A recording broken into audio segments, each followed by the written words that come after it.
Nerve blocks are injections that are performed onto nerves that may or may not be contributing to the patient's pain.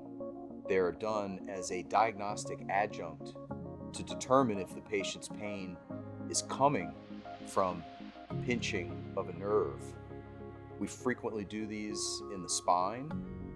If it's a question of the 6th cervical nerve versus the 7th cervical nerve, we will anesthetize one of them using a small needle and then observing the patient's response.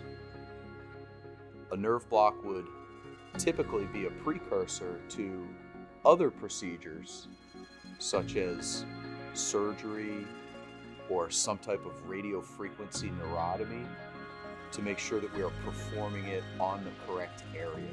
Sometimes nerve blocks are also combined with steroid medication because sometimes it can help provide long-term relief for that patient and avoid any subsequent procedures. Injecting steroid medication with the anesthetic for the nerve block can provide longer-term relief by decreasing inflammation, also by helping to stabilize the nerve membranes in combination with the anesthetic.